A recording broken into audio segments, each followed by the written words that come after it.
તો છે ને કે આજે નૈમિષારણ્યમાં આવીને ઉભા છે. દરેક લોકો એકત્રિત થયા કે ધીમે ધીમે કળિયુગ આગળ વધવા લાગ્યો. કળિયુગને રોકવા માટે શું કરવું, કળિયુગનો અંત કેમ લાવવો? હે, ગમે તેમ કરો પણ કળિયુગને રોકો, કળિયુગને રોકો. પણ કોઈને કોઈ માર્ગ નથી મળતો અને દરેક લોકો એકબીજા સાથે ચર્ચા કરતા હોય એમાં એક સંત આવી ગયો છે. આ સંતનું નામ છે શૌનકજી. શૌનકજી આગળ ચાલે અને પાછળ 88,000 શિષ્ય છે અને શૌનકજીને બધા લોકોએ માર્ગ દીધો. બાપજી, તમે કંઈક રસ્તો બતાવો. હે, કળિયુગમાં કારણ કળિયુગમાં તમે જોજો ક્યારેક મહાત્મા વાંચજો. કળિયુગમાં એમ કે તરુણી પ્રભુતા કે શાલકો બુદ્ધિદાયકો કન્યા વિક્રયણો લોભાત દંપતિ નાચ કલતનમ. કલિકાલમાં મા બાપ પોતાની દીકરીનો વેપાર કરશે. કલિકાલમાં પતિ પત્નીના નામ ઉપર હાસી ઉડાડવામાં આવશે. કલિકાલમાં દીકરો મા બાપની સેવા નહીં કરે. કલિકાલમાં વૃદ્ધાશ્રમ ખુલશે. કલિકાલમાં કોઈ રામ કે કૃષ્ણનું નામ નહીં. કલિકાલમાં માણસ માણસને મારીને ખાશે. કલિકાલમાં કોઈને મોક્ષની પ્રાપ્તિ નહીં થાય અને ચારેય દિશામાં કલી ફેલાવા લાગ્યો. આ કલીને કોઈ રોકો. શૌનકજીએ કીધું, આપણા વેદો, આપણા પુરાણો, આપણા શાસ્ત્રો કહે છે કે જ્યારે યદા યદા હિ ધર્મસ્ય ગ્લાનિર્ભવતિ ભારતમ, કે જ્યારે જ્યારે ધર્મ ઉપર ગ્લાનિ આવી છે ને ત્યારે યજ્ઞ કરો, બ્રાહ્મણોને બોલાવો, યજ્ઞાદિ કરો.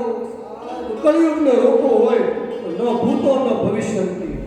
જેવો યજ્ઞ ક્યારેય થયો નથી અને જેવો યજ્ઞ ક્યારેય થશે નહીં. 1000 વર્ષ ચાલે એટલો વિશાળ યજ્ઞ કરો.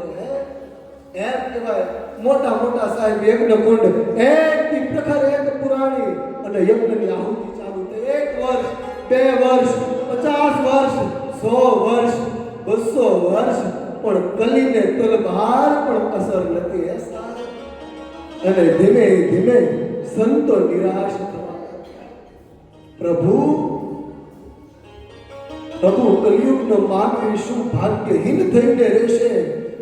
કલિકાલના મનુષ્યને ક્યારેય તમારા દર્શન નહીં થાય પ્રભુ. કલિકાલના મનુષ્યને મોક્ષની પ્રાપ્તિ નહીં થાય. કલિકાલનો મનુષ્ય તમારી ભક્તિ નહીં કરી શકે પ્રભુ. પ્રભુ કંઈક રસ્તો બતાવો પ્રભુ. પ્રભુ કંઈક રસ્તો બતાવો. અને જેવું સાહેબ એમ કહેવાય કે શૌનકજીની આંખમાંથી એક આંસુ પડ્યું ત્યાં તો સૂર્ય સમાન તેજસ્વી સુત મહાપુરાણી ત્યાં આવીને ઉભા છે. બાપ, અને સુત પુરાણીને જોઈને દરેક લોકો ઉભા છે. સુત મહાપુરાણી એટલે કોણ? આનું નામ હતું ઉગ્ર સવા સુત. અને એમ કહેવાય કે એટલા પ્રખર સંત કે ઉગ્ર સવા સુત એમના પિતા રોમહર્ષણ સુત. અને રોમહર્ષણ સુત જ્યારે ભગવાન કૃષ્ણ દ્વાપર યુગમાં દ્વારિકામાં લીલા કરતા હતા ને ત્યારે ગામે ગામે જઈને ભાગવત કથા સંભળાવતા. એ સાહેબ એક દિવસ એમ કહેવાય કે બલરામજી મહારાજને ક્રોધ થયો. એક ઘાસનું તણકલું લીધું અને જેવું રોમહર્ષણ સૂત ઉપર ફેંક્યું ને ત્યાં તો ધડથી મસ્તક લગ થઈ ગયું. અને સંતોમાં એમ કહેવાય કે સંતો રડે, આનંદ કરે કે હવે અમને ભાગવત કથા કોણ સંભળાવશે? ત્યારે બલરામજી મહારાજે એક વરદાન દીધું ભગવાન કૃષ્ણના મોટા ભાઈ કે મારો આશીર્વાદ છે કે આનો દીકરો છે ને સુત મહાપુરાણી, એના હૃદયમાં 4 વેદોનો વાસ થશે. 18 પુરાણ, 4 વેદ, શાસ્ત્ર, ઉપનિષદ આના હૃદયમાં વાસ કરશે. માં સરસ્વતીની આની જીભની ઉપર કૃપા રહેશે. પહેલું. બીજું, જ્યારે ગંગાના કિનારે સુખદેવજી મહારાજ રાજા પરીક્ષિતને કથા કહેતા હતા ને ત્યારે પરીક્ષિતની બાજુમાં જો કોઈને સ્નાન દેવામાં આવ્યું હોય ને તો એ ઉગ્ર સવા સુત. સાહેબ આવા પરમ તપસ્વી સંત. અને એ સંત આજે આવેલો છે. પગમાં પડી ગયા સાહેબ શૌનકાદી ઋષિ. બાપજી જોજો, આપણા શાસ્ત્ર કહે કે જ્યારે સાધુ સંત બ્રાહ્મણ માતા પિતા આવે ને ત્યારે પહેલા એનો પગ પકડો. અજ્ઞાત ધ્વાંત વિધ્વંસ કોટી સૂર્ય સમપ્રભા સુતા ક્યાહી કથા સારમ મમ કર્ણ રસાયણ. સાંભળો બાપજી, તમારા કપાળમાં કરોડો સૂર્ય સમાન તેજ છે અને અમે જાણે અમાસનો ચંદ્ર તેજહીન થયો એમ બેઠા છે. અને તમારી જેવા ગુરુ હોય અને શિષ્યની આવી હાલત હોય બાપજી, તો અમારેથી મોટું દુર્ભાગ્ય કોનું હે? શું પ્રશ્ન છે? કલિકાળનો મનુષ્ય કેમ આ કલિની રક્ષા કેમ કરે પોતાની? પ્રભુ ગમે તેમ કરો પણ અમારી રક્ષા કરો. કલિકાળનો મનુષ્ય મોક્ષની પ્રાપ્તિ કેમ કરે? જો પહેલો પ્રશ્ન કે કલિકાળના મનુષ્યને મોક્ષની પ્રાપ્તિ કેમ થાય? સુત મહાપુરાણને ઊંચું આસન દેવામાં આવ્યું. શોનકાદી ઋષિ 88,000 શિષ્ય અને ભારત દેશના સંતો બેઠા છે અને કથાનો પ્રારંભ થયો. પણ જેવો કથાનો પ્રારંભ થયો, ઉભા રહો બાપજી, ખોટું નહીં લગાડતા, પણ અમારે કથા નથી સાંભળવી હે. કથા બહુ સાંભળી નાખી. ઘણા લોકોને ટેવ હોય ને, બહુ કથા સાંભળી નાખી. મારા બાપ જે કથા સાંભળીને નાખી દીધી ને, એટલે તું આવા શબ્દ બોલે છે. તે કથા સાંભળીને રાખી હોત ને તો તારા મોઢામાંથી આ શબ્દ કથા. બાપજી કથા બહુ સાંભળી હે, કથા નહીં તો અમને કથાનો સાર આપો. બાપજી દૂધ નથી પીવું, અમારે માખણ ખાવું છે. દૂધનો સાર માખણ. જોજો, સુતા ક્યાહી કથા સાર મમ કર્ણ રસાયણ. મારા કાનને તમે કથાનો સાર આપો, મારા કાનને તમે વેદોનો સાર આપો. તમને કૃષ્ણના વિષયમાં કંઈક કહો બાપજી. અને સુત મહાપુરાણી પ્રારંભ. જોજો, નૈમિષારણ્ય પુણ્યારણ્ય છે. સુત મહાપુરાણી કથા કહે છે અને શૌનકજી સાંભળે. જેવું મંગલાચરણ થયું એટલે બીજો પ્રશ્ન, ભક્તિ જ્ઞાન વૈરાગ્ય આપતો વિવેકો વર્તતે મહાન માયા મોહ નિરાશશ્ચ વૈષ્ણવે ક્રિયતે કથમ. જો પ્રશ્નોમાંથી ધીમે ધીમે ભાગવતનો જન્મ થાય છે. શું પૂછ્યું? ભક્તિ જ્ઞાન વૈરાગ્ય આપતો અને વિવેકો વર્તતે મહાન. કલિકાળમાં તમને ભગવાનના ભક્ત પણ મળશે, જ્ઞાની પણ મળશે, તમને વૈરાગી પણ મળશે. એક વખત હરિદ્વાર, ઋષિકેશ, જગન્નાથપુરી, જૂનાગઢની ગુફાઓમાં જાઓ, દિગંબર સંતોના દર્શન. વૈરાગી પણ મળશે, ભક્ત મળશે, જ્ઞાની મળશે, વૈરાગી મળશે, પણ ક્યાંય વિવેકી લોકો નહીં મળે. જોજો, ભાગવત કથા કોને મહાન કહે છે?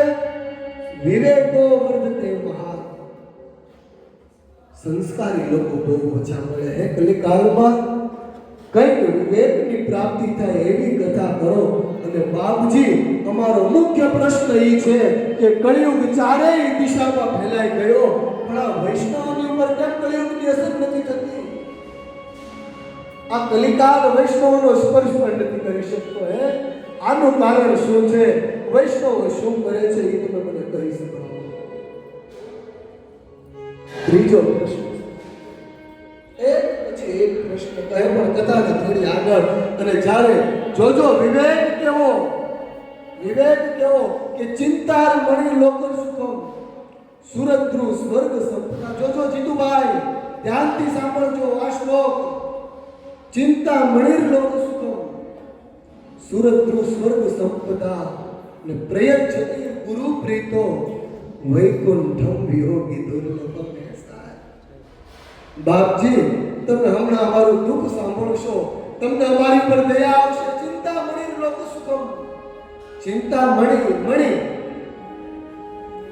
મળે ને સાહેબ, મણી લોખંડને અડે એટલે લોખંડ સોનું બની જાય.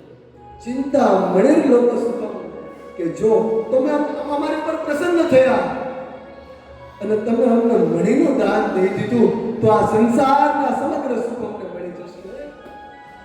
પણ અમારા સંસારના સુખનું કોઈ કામ ચિંતા મળે લોક સુખમ સુરત્રુ સ્વર્ગ સંપદા બાપજી તમને વધારે દયા આવી તમે સંત છો તમે ગુરુ છો તમે બ્રાહ્મણ છો બ્રાહ્મણ કંઈ પણ કરી શકે એક લેખમાં કોઈ મેઘ મારી શકે ને તો એ બ્રાહ્મણ તમે હમણાં સ્વર્ગે જશો તમે હમણાં કૈલાસે જશો અને તમે કલ્પ વૃક્ષ લઈ આવશો સુરત્રુ સ્વર્ગ સંપદા અને કલ્પ વૃક્ષ એટલે તમે કલ્પના કરો એ તમને મળે મનમાં જે માગો એ મળે તમે કલ્પ વૃક્ષનું દાન દેશો ને તો સ્વર્ગ સાહેબ ઝાંખો પડી જશે પણ અમારે કલ્પ વૃક્ષ પણ નથી જોતું હે બાપજી એવા આશીર્વાદ આપો પ્રેયચ્છતિર ગુરુ પ્રીતો શું જોઈએ બાપજી અમારે તો કોઈ સંતનું અમારે તો કોઈ બ્રાહ્મણનું સાનિધ્ય જોઈએ છે પ્રેયચ્છતિર ગુરુ પ્રીતો એમાં પણ કોઈ ભાગવત કોઈ રામકથા કોઈ શિવકથા કોઈ વેદોનો શાસ્ત્રોનો જાણકાર હોય કોઈ પુરાણી હોય કોઈ વક્તા હોય અને એના ચરણોનું જો સાનિધ્ય મળી ગયું પ્રેયચ્છતિર ગુરુ પ્રીતો વૈકુંઠમ યોગી દુર્લભ તો જે વૈકુંઠ યોગી માટે દુર્લભ છે વૈકુંઠ એટલે શું બે વૈકુંઠ છે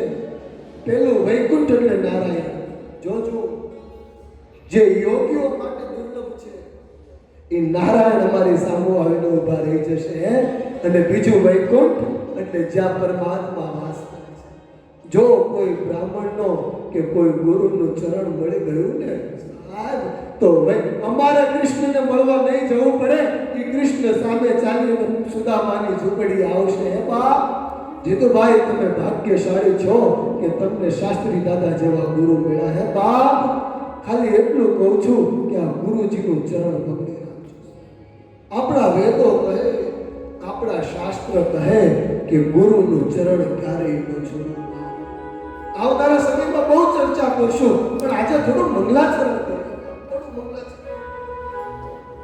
એક પછી એક પ્રશ્ન અને પ્રત્યુત્તરમાં ભક્તિ જ્ઞાન અને વૈરાગ્યની કથા સંભળાવે છે કે કલિકાલની વાત છે ભક્તિ જ્ઞાન અને વૈરાગ્ય એક સમયની વાત છે નારદજી ભ્રમણ કરતા હોય રડતા મુખમાં ક્યારે નારાયણનું નામ નથી એમાં સામે સનત કુમાર આવ્યો છે બારે શું કામ રડો છો મેં આજે બહુ વિચિત્ર દ્રશ્ય જોયું શું જોયું ભાઈ મેં જોયું જો બહુ ધ્યાનથી કથા સાંભળો છો બહુ વિચિત્ર દ્રશ્ય જોયું શું જોયું ભાઈ મને એમ થયું કે ભગવાન કૃષ્ણ સ્વધામ ગયા ને એને 5000 વર્ષ થઈ ગયા 4 મૃત્યુલોકનું ભ્રમણ કર્યું હે એક પછી એક ક્ષેત્રમાં ભ્રમણ કરતો હતો પણ જ્યાં જાઓ ત્યાં અધર્મ જેટલું મોટું ક્ષેત્ર એટલો વધારે હતો પતિ પત્નીના નામ ઉપર હાસ્ય ઉડાડવામાં આવે મા બાપ દીકરીઓને વેચવા ઉભા થયા છે ઘરે ઘરમાં એમ કહેવાય કે કલેશ કંકાસ અને લોકો કોઈ નારાયણને યાદ નથી કરતું દરેક લોકો લક્ષ્મીની પાછળ દોડે આવું જોયું ને મને અંદરથી એમ થયું કે આ એ જ ભૂમિ છે કે જ્યાં નારાયણે 23 અવતાર લીધા હે આની કરતાઓને ન આવ્યો હતો રડતા રડતા ફરી પાછો જતો હતો ત્યાં વિચાર થયો કે ચાલ યમુનાના દર્શન કરો યમુનાના કિનારે ગયો ત્યાં થોડી સ્ત્રીઓની એક સભા હતી મને એમ થયું સત્સંગ ચાલે ત્યાં ગયો પણ ત્યાં એક યુવાન સ્ત્રીના ખોળામાં બે વૃદ્ધ પુરુષો સૂતા હતા જાણવા મળ્યું જે સ્ત્રી હતી એનું નામ ભક્તિ બંને પુરુષો એમના દીકરા જ્ઞાન અને વૈરાગ્ય અને ભક્તિ મારા ચરણોમાં પડી ગઈ કે બાપજી તમારી જેવા સંત મળે ને મારું દુઃખ દૂર ન થાય તો મારી જેટલું દુર્ભાગ્ય બાપજી ગમે તે કરો મારા દીકરાની રક્ષા કરો જો મારા દીકરાને કંઈ થઈ ગયું તો પછી તને નારદજી વેદોના પાઠ કરે જ્યાં સુધી મંત્રોના પાઠ થાય ત્યાં સુધી દીકરાઓ એમ કહેવાય કે યુવાન થાય જેવા પાઠ પૂરા પાછા મૂર્છિત બેભાન વૃદ્ધાવસ્થા નારદજી કહે કે હું હમણાં આવું છું નારદજી ભ્રમણ કરતા હોય સનત કુમારો સામા મળી ગયા અને સનત કુમારોએ કીધું કે ભક્તિના દીકરા જ્ઞાન અને વૈરાગ્યને યુવાન કરવા હોય તો તમે ભાગવત કથા કરો. એ હરિદ્વારમાં આનંદ નામના ક્ષેત્રમાં નારદજી કથા કરાવે છે. સનત કુમારો વક્તા બને છે અને 7 દિવસમાં કથા સાંભળી અને જ્ઞાન અને વૈરાગ્ય ફરી એકવાર યુવાન થયા. નૈમિષારણ્ય પુણ્યારણ્ય ક્ષેત્રમાં કીધું કે જે કોઈ પણ કલિકાલમાં ભાગવત કથા સાંભળશે એની અંદર જ્ઞાન ભક્તિ અને વૈરાગ્ય યુવાન થઈને રહેશે. બોલો બાપજી, બીજું શું સાંભળવું છે? બાપજી, કલિકાલના મનુષ્યને મોક્ષની પ્રાપ્તિ કેમ કરે? જોજો, શું પિતૃ નડે છે ખરા? શું પિતૃ નડે છે ખરા? આ પ્રશ્ન. હા, પિતૃ નડે છે. તો મારો બીજો પ્રશ્ન છે જીતુભાઈ કે પિતૃ એટલે શું? પહેલા પ્રશ્નનો જવાબ મેં તમને દઈ દીધો કે પિતૃ નડે છે, પણ પિતૃ એટલે કોણ? આપણા વડીલ પિતૃ. તો એક પ્રશ્ન મારો તમને છે કે જેનો જન્મ છે એનું મૃત્યુ છે. તો કાલે જો તમને કંઈ થયું તો શું તમે તમારા પરિવારને નડશો ખરા? નહીં. દીકરો સારો હોય કે ખરાબ હોય, કહેવાય ને કે છોરું કછોરું થાય પણ માવતર ક્યારેય કમાવતર ન થાય. તો આપણે આપણા દીકરાઓને નહીં નડીએ તો આપણા વડીલ આપણને શું કામ મળે? તો શું પિતૃ નડે ખરા? ફરી એકવાર. હા, પિતૃ નડે. કારણ પિતૃઓને થોડાક શ્રાપ છે બાપ. ત્યારે શ્રીમદ ભાગવત મહાપુરાણનો બીજો સ્કંદ વાંચજો, જેમાં 27 નરકોનું વર્ણન છે. પિતૃને અમુક શ્રાપ દીધા છે. પહેલું કે પિતૃ કોઈની સાથે મિત્રતા ન કરી શકે, કે પિતૃ કોઈની સાથે શત્રુતા ન કરી શકે. બીજું કે પિતૃ એક શરીરમાં સ્થિર થઈને ન રહી શકે. ને ભાગવત મહાપુરાણમાં કપિલેશ્વર ભગવાને માતા દેવહૂતિને જ્યારે સાંખ્ય શાસ્ત્રનું જ્ઞાન દીધું ત્યારે કીધું કે સાંભળ માં, એક વખત માના ગર્ભમાંથી દીકરો જન્મ લઈને એટલે એનું શરીર બદલે, અને જ્યારે શરીર બદલે ને ત્યારે 1000 વર્ષ નરકમાં રહેવાથી, સજા ભોગવવાથી જે પીડા મળે ને એટલી પીડા ભોગવવી પડે. 1000 વર્ષની પીડા એકવાર શરીર બદલવા. તો પિતૃને શ્રાપ હોય છે કે પિતૃ એક શરીરમાં સ્થિર ન રહી શકે. દર સેકન્ડે પિતૃને પોતાનું શરીર બદલવું પડે. ત્રીજું કે પિતૃ કોઈ જમી નથી શકતા. પિતૃ ભૂખ્યા થાય, કોઈ ભોજન કરવા માટે જાય, કોઈ વૃક્ષનો સ્પર્શ કરે તો એ વૃક્ષ સુકાઈ જાય છે, ફળનો સ્પર્શ કરે તો ફળ મરી જાય. ભૂખ્યા તડપડિયા મારતા હોય, તરસ્યા થાય, એમ થાય કે ચાલ પાણી પીવું. પાણી પીવા માટે સરોવરમાં જાય અને જેવું પાણીનો સ્પર્શ કરે તો એ પાણી સુકાઈ જાય. પિતૃના આખા શરીરમાં રોગ હોય, શરીરમાંથી પરું વહી જતું હોય. આવી પીડા ભોગવવાની ભૂખ્યા તરસ્યા, એક શરીરમાં સ્થિર નહીં, રોગ ભોગવવાની, પીડા ભોગવવાની. પિતૃને કેટલા શ્રાપ છે. અને પિતૃ ત્યારે એક ખૂણે બેઠા બેઠા રહે. આખી જિંદગી મેં મારી ઘસી નાખી. સ્ત્રી હોય કે પુરુષ હોય, મારો દીકરો, મારી દીકરી, મારો પરિવાર, મારો કુટુંબ, આખી જિંદગી ઘસી નાખી. તો શું મારા પરિવાર પાસે મારી પાછળ કોઈ સત્કર્મ કરાવવાનો પણ સમય નથી? સત્કર્મ ન થાય બાપ, પણ મારી પાછળ 5 બ્રાહ્મણો જમે, 5 ગરીબ જમે, 5 દીકરીઓને પણ જમાડવાનું છે.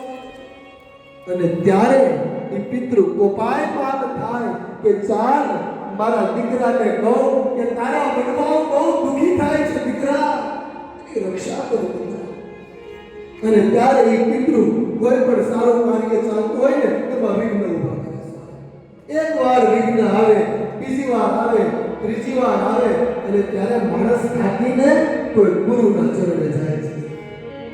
ગુરુજી, મારા જીવનમાં એટલા પ્રોબ્લેમ છે, આનું કારણ શું છે?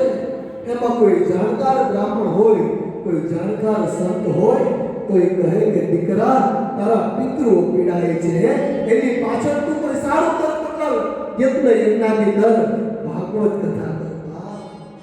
બાકી પિતૃ ક્યારેય કોઈને નડતા નથી. એ ખાલી સંકેત આપે કે તમારા વડવાઓ બહુ પીડાય છે. બા માટે સમયે સમયે આવા ને આવા સારા ને સારા કાર્ય કરતા. એટલે જીતુભાઈ મેં પહેલા કીધું કે કોઈ રાજી થયું કે નથી થયું, પણ અંતરિક્ષમાં ક્યાંક પિતૃની યોનિમાંથી આંસુ કાઢતા હશે કે મારા દીકરા હોય આજે મને મુક્ત કરી દીધો. બા પણ કહેવાય ને કે કલિકાળનો મોક્ષ કે ભાગવત કથા ગાવાથી અને સાંભળવાથી પિતૃને મોક્ષ મળે ખરો. ત્યારે સુત મહાપુરાણીએ પ્રતિ ઉત્તરમાં જે કથા કીધી એ કથા હું તમને કહી સંભળાવું. અનુપમ નામનું નગર અને આ નગરમાં તુંગભદ્રા નામની એક નદી. જોજો, અનુપમ નામનું નગર અને આ નગરમાં તુંગભદ્રા નામની નદી. અને આ નગરમાં એક પરમ પવિત્ર બ્રાહ્મણ રહે છે. આ બ્રાહ્મણનું નામ છે આત્મદેવ.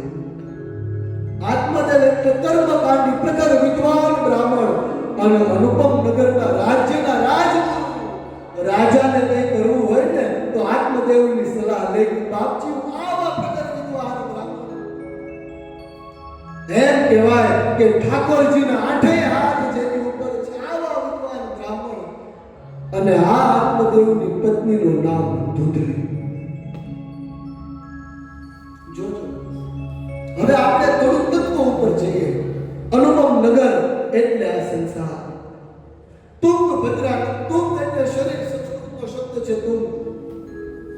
અનુપમ આ સંસારમાં માણસ એક શરીર લઈને આવે છે. આત્મદેવ એટલે આત્મા. અને આત્મદેવનો સ્વભાવ કેવો બતાવ્યો? ભોળો. આત્મા બહુ ભોળો છે. અને ધૂંધલી એટલે બુદ્ધિ.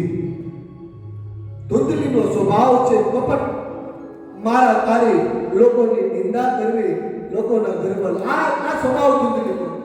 અને સાહેબ કલી કામ એમ કે દરેક ક્ષેત્રમાં એક ધૂંધલી છે. ધૂંધલી એટલે બુદ્ધિ.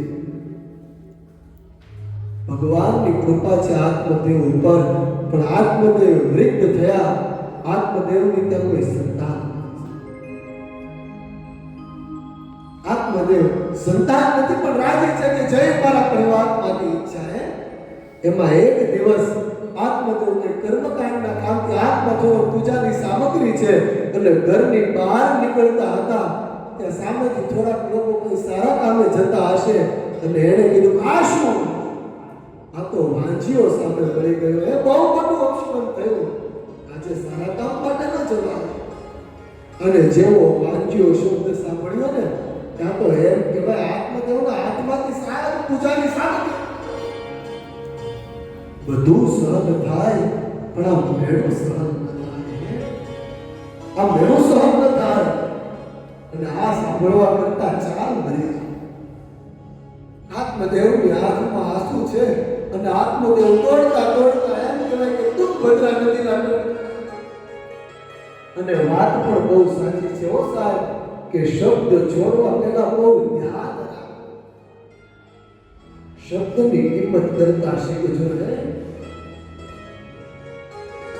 એમ કહેવાય કે આપણે કોકને તલવારનો ઘા મારશું ને તો 2 મહિને 4 મહિને કે 6 મહિને જાય જશે. પણ જો આપણે કોઈને શબ્દનો ઘા માર્યો ને માણસની નનામી નીકળશે ને ત્યાં સુધી આ ઘા નહીં જાય. માટે શબ્દ બહુ વિચારી તમારો બોલેલો એક શબ્દ કોકનો જીવ લેવા ઉભો થયો છે. તમારો બોલેલો એક શબ્દ પંખીડાનો માળો વીખી દેવા ઉભો થયો. હસતો ખેલતો પરિવાર આ સાંભળો આની કરતા ચાલ કરી. આત્મદેવ તુંગભદ્રા નદીના તટે અને જેવા નદીમાં છલાંગ મારવા જાય ત્યાં તો બ્રાહ્મણે હાથ પકડી. આ શું કરો છો? અરે બાપજી મને છોડી દો, મારે મરી જવું છે બાપજી. અરે પણ શું કામ? બાપજી બધું સહન થાય પણ વાંચિયા કોણ સહન? અરે કયું શું? બાપજી બહાર જતો હતો અને મને આજે મેળો પાડી ક્યાંનો વાંચ્યો છે.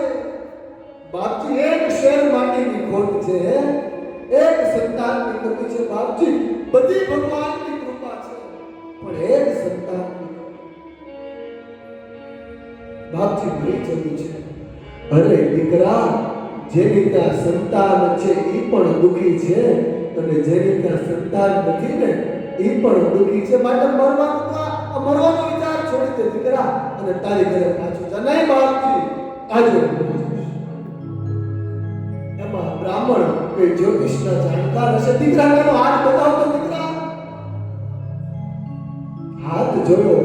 સાંભળ આત્મદેવ, આ જન્મ તો નહીં પણ આવનારા બીજા 2 જન્મ એટલે કુલ 3 જન્મ સુધી તારા ભાગ્યમાં કોઈ સંતાનની રેખા નથી. હે દીકરા, 3 જન્મ સુધી તારે વાંચી રહેવું પડશે. અને ત્યાં તો આત્મદેવે વિશ્વાસો આ શું કહો છો બાપજી? અત્યાર સુધી તો એક આશા હતી કે આજ નહીં તો કાલે મારે ત્યાં પણ પારણો બંધાશે. પણ હવે કોની માટે જીવવું? હવે મને મળી જવું. અરે આત્મદેવ, જેની ત્યાં સંતાન છે એ પણ દુઃખી છે અને જેની ત્યાં સંતાન નથી એ પણ દુઃખી છે. હે દીકરા, નહીં બાપજી, મારે મરી જવું છે. અને ત્યારે આ બ્રાહ્મણે કીધું કે સાંભળ દીકરા, જો તારી ત્યાં દીકરાનો જન્મ થાય તો તું શું નહીં મરે? અરે બાપજી, જો મારી ત્યાં દીકરાનો જન્મ થાય તો હું શું કામ કરું? તો લે દીકરા, આટલું કહી સંતે મંત્ર બોલી અને એક ફળ કીધું. એક વસ્તુ હાથમાં લઈ લીધી પૂજા કરીને. હે બા, એક વસ્તુ હાથમાં લીધી. દીકરા, આ ફળ તો તારી પત્નીને જમાડજે અને આ ફળ ખાવાથી તારી પત્ની ગર્ભવતી થશે. હે દીકરા, આત્મદેવ તો પોતાના આંસુ પોંછી નાખ્યા. જે આત્મદેવ રડતો હતો એ હસતો હસતો પોતાની ઘરે પરત જાય છે. ઘરે ગયો. ધૂંધલી, જલ્દી બહાર આવો. ધૂંધલી, શું થયું? ધૂંધલી, હું મરવા જતો હતો તો બ્રાહ્મણ સામા મળી ગયા, પ્રસાદ દીધો છે અને આદિથી તમે ગર્ભવતી બનશો. હે ધૂંધલી, ધૂંધલીએ પ્રસાદ લઈ લીધો પણ ધૂંધલીની ઈચ્છા નથી કે રીતે સંતાનનો જન્મ થાય. પણ પતિને ના પણ ન પાડી શકે. એક કામ કરો, સંતનો પ્રસાદ છે અત્યારે મંદિરમાં મૂકી દો. આવતીકાલે નાઈ ધોઈ પૂજા પાઠ કરીને આ પ્રસાદ જમીશે. કઈ વાત? અને જો ધૂંધલી એટલે બુદ્ધિ અને આત્મદેવ એટલે આત્મા. જ્યારે આપણે કોઈનું ખોટું કરતા હોઈએ ને ત્યારે અંદરથી એક અવાજ આવે કે એમ ન કરવું જોઈએ. આત્મા ના પાડે પણ બુદ્ધિ શું કહે?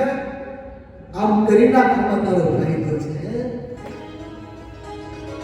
બુદ્ધિ પ્રસાદ મૂકી દીધો. આત્મદેવ સુઈ ગયા અને મોટી રાત્રે ધૂંધલી એની બેનને જણાવે છે, બેન, બહુ મોટી વિપદા આવી છે. શું થયું?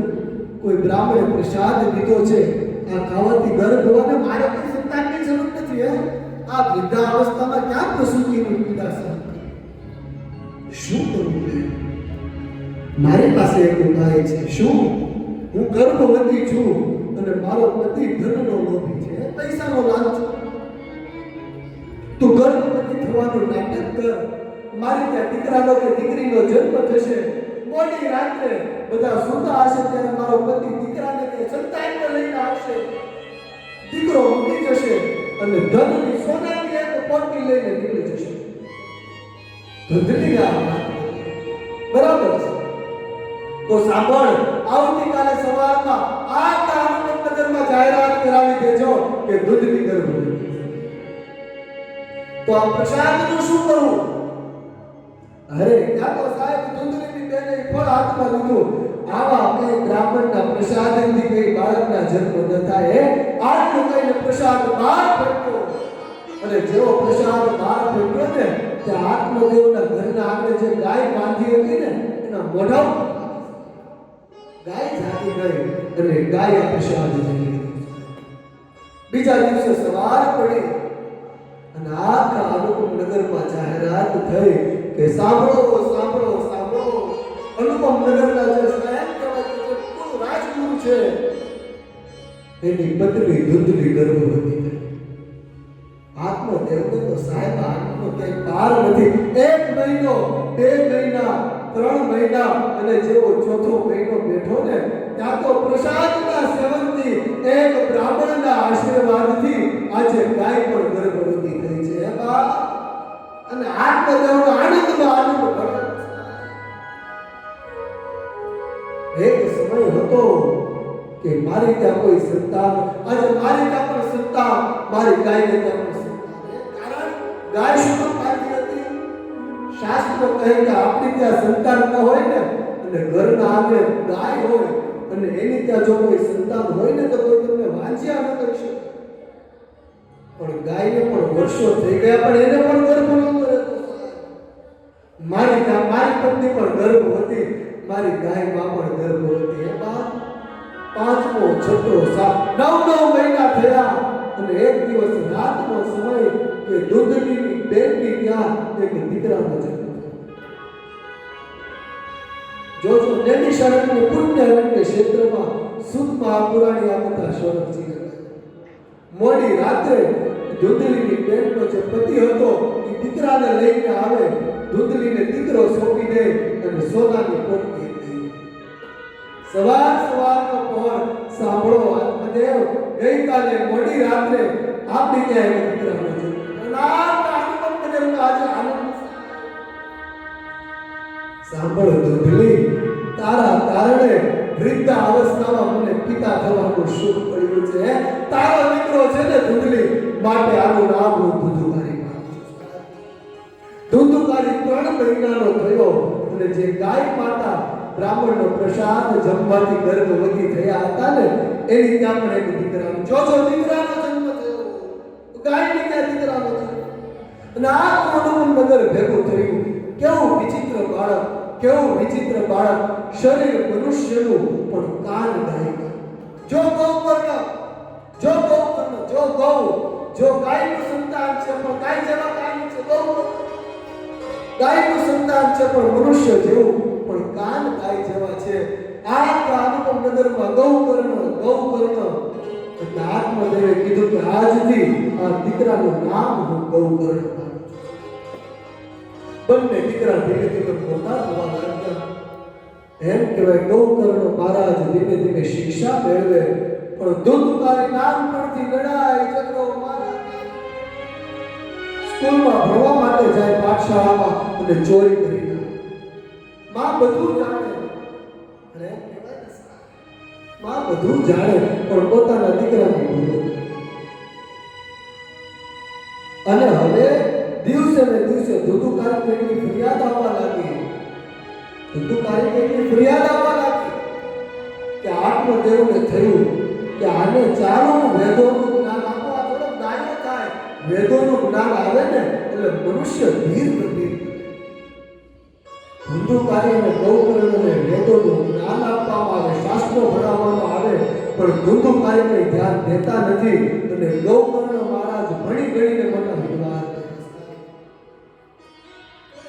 ધીમે ધીમે ધુંધુકારી મોટા થયા અને જુગારના રવાને ચડી ગયા. દરરોજ સવાર પડે, માં થોડા પૈસા દે, માં છુપાઈને પૈસા આપે અને દીકરો બધું જુગારમાં હારી જાય. એમાં એક દિવસ માં થોડા પૈસા દે, માએ પોતાના પતિની સોનાની વીંટી, આત્મદેવની સોનાની વીંટી દઈ. ધુંધુકારી જુગારમાં હારી ગયા.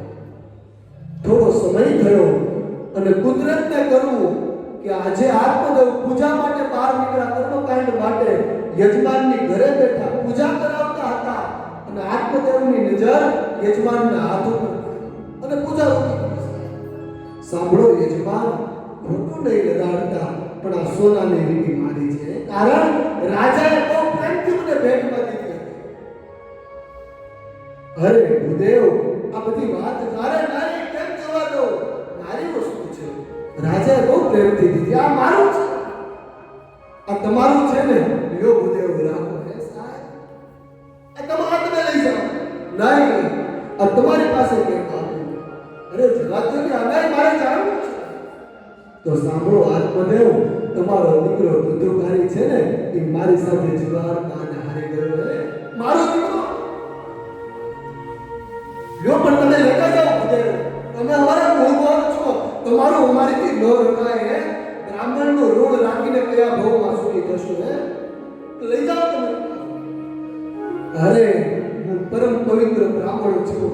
જુગાર રમવું તો દૂર પણ જુગારને અડેલી સંપત્તિ કે સુવર્ણનો પણ આત્મદેવને કઈ ચેન નથી પડતો. પૂજા પૂરી કરીને ફેરા ધૂંધલી રાજાએ ઓલી સોનાની વીંટી દીધી હતી. ક્યાં છે ધૂંધલી? ધૂંધલીએ થોડી વીંટી ગોતવાનું નાટક કર્યું, સોનું ગોતવાનું. સાંભળો આત્મદેવ, મને લાગે ખોવાય. સાંભળ, ધૂંધલી ખોવાણી નથી. આપણા દીકરાએ ચોરી કરી. આપણો દીકરો જુગાર રમે છે, બ્રાહ્મણ કહીને જુગાર રમે. ધૂંધલી આજે આવા દે તું ધૂંધુકારી. આત્મદેવ ક્રોધમાં છે અને એમાં ધૂંધુકારી. દીકરા દીકરા આપણે બ્રાહ્મણ કહેવાય, આપણેથી જુગાર ન રમાય. દીકરા પિતાજી એ બધી વાત છોડો, મને થોડા પૈસા. નહીં દીકરા, જ્યાં સુધી તું જુગાર રમવાનું બંધ નહીં કરે ને ત્યાં સુધી હું તને 1 રૂપિયો પણ નહીં આપું. હે દીકરા, પિતાજી હજી એક વાર કહું છું, મને થોડા પૈસા નહીં આપું. દીકરા ત્રીજી વાર કીધું, નહીં દીકરા. અને જેવું ત્રીજી વાર નહીં કીધું ને ત્યાં તો યુવાન ધુંધુકારી દોડે અને દોડીને વૃદ્ધ આત્મદેવની છાતી ઉપર 1 લાખ અને આત્મદેવ દૂર ભગાય. આત્મદેવની આંખમાં આંસુ છે કે મારી ત્યાં આવું સંતાન.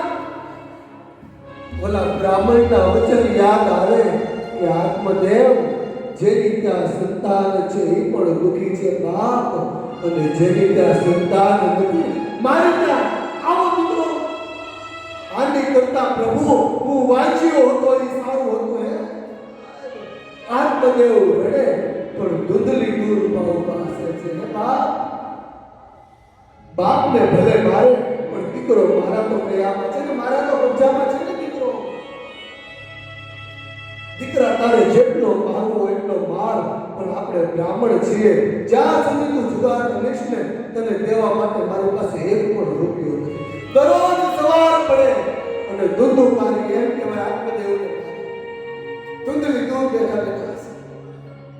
અને એક દિવસ એક ખૂણે બેઠા બેઠા જંગલમાં જઈ એક ખૂણે બેઠા બેઠા આત્મદેવ ગૌકર્ણ મહારાજ ત્યાં શું થયું પિતાજી?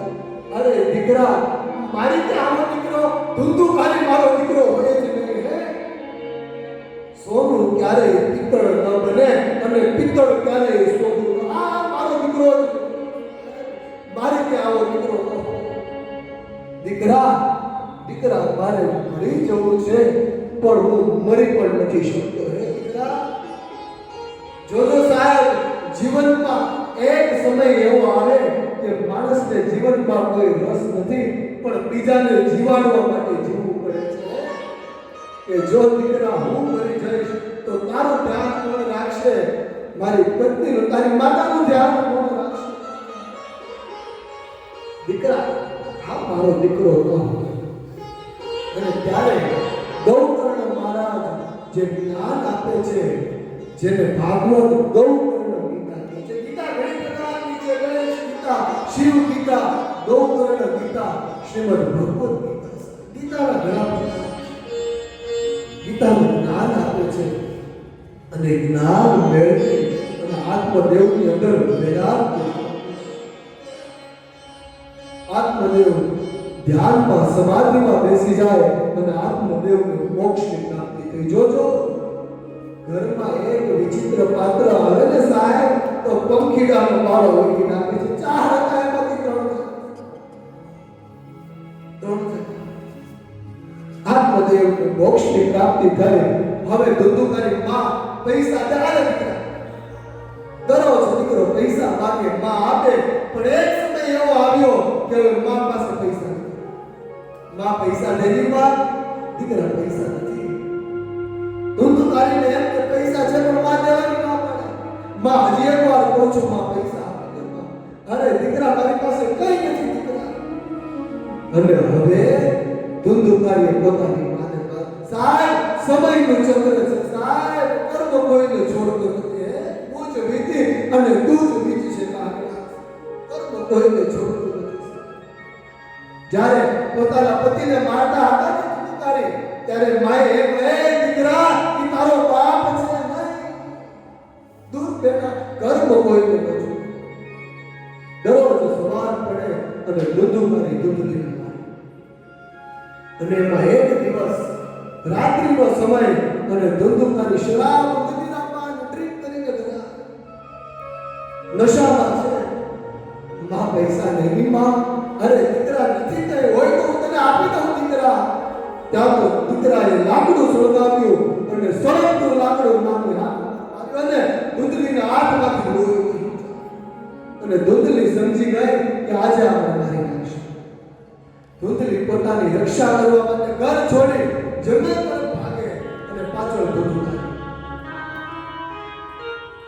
ધુંધલી પાછળ જોવામાં વન તરફ દોડતા દોડતા દોડતા એક કૂવામાં પડે છે અને ધુંધલીનું મૃત્યુ થાય છે જોજો 4 માંથી 3 અને 3 માંથી 2 ગૌતમનો મહારાજ કહે હવે મારીથી આ ઘરમાં ન રહેવાય હે જે મારા માતા પિતા માટે રહેતો હતો એ તો મને છોડીને છે ગૌતમના મહારાજ તીર્થયાત્રા કરવા નીકળ્યા અને હવે ધુંધુકારી બે લગામ જોજો આજ સુધી એક લગામ હતી કઈ પણ કરે મા કે બાપ ના પડે મારતા ધુંધુકારી પણ ભોગાય છે ધુંધુકારી એમ કહેવાય ચોરી લૂંટફાટ ચાલુ કરી દીધી અને ધુંધુકારી ગણિતાના સંપર્કમાં ગણિતા એટલે કે જે પોતાના દેહનો વેપાર કરી અને પોતાનું ગુજરાન ચલાવે એક કે બે નહીં પણ 5 ગણિકાઓની સાથે ધુંધુકારી સંપર્કમાં 5 ગણિકાઓને ઘરમાં બેસાડી અને એમ કહેવાય આખો દિવસમાં લૂંટ કરે જે લૂંટ થાય 5 ભાગ ટૂંકમાં તમને કથા આપું એક દિવસ 5 ગણિકાઓ ભેગી થઈ કે સાંભળો ધુંધુકારી તમે જે ચોરી કરો છો ને એ અમને પૂરી નથી પડતી હે કા વધારે સંપત્તિ લાવો અને નગર અહીંયાથી નીકળી જાય ધુંધુકારી કહે મને છોડીને નહીં જતા હું વધારે સંપત્તિ લઈને આવું એ દિવસે ધુંધુકારી અનુપમ નગરના જે રાજા છે એના મહેલમાં ચોરી કરીને આવે છે ચોરી કરીને એમ કે પોટલાના મોઢે અને ઘરે સાત સોનાની પોટલી મૂકી દીધી યો વેચી લો 5 સ્ત્રી કે સામાન્ય મનુષ્યની ઘરે એટલું સોનું એટલી સંપત્તિ ન હોય અરે ધુંધુકારી રાજાની ઘરે ચોરી કરીને આવ્યો હે 5 સ્ત્રીઓએ સંપત્તિ વેચી લીધી ધુંધુકારી સૂતો છે અને પાછળથી ષડયંત્ર થયું 5 સ્ત્રી ભેગી થઈ કે રાજા આજે નહીં તો કાલે પકડી લેશે આને મારશે સંપત્તિ ક્યાં છે કે આપણું નામ આપી દેશે આને તો મારી નાખશે પણ સાથે આપણને પણ મારી નાખશે તો શું કરીએ આપણે 5 સ્ત્રી ભેગી થઈ અને ધુંધુકારીને જ મારી નાખશે અરે એ કેટલો બળવાન છે એ એટલો આપણને પાછળને મારી નાખે એમ નહીં આપણે પહેલા એના હાથ પગ બાંધી દઈએ ધુંધુકારીના હાથ પગ બાંધી દીધા ગળામાં દોરડું વીટી બંને બાજુ સ્ત્રીઓ ઊભી રહી ગઈ અને જેટલી તાકાત હતી ને એટલી તાકાતથી દોરડું ખેંચી અને ધુંધુકારી ચટકીને જતી ધુંધુકારીની આંખમાંથી લોહી ધુંધુકારીના મોઢામાંથી ધુંધુકારીના નાકમાંથી ધુંધુકારીના કાનમાં આખા શરીરમાંથી લોહી વહ્યું જાય પણ ધુંધુકારી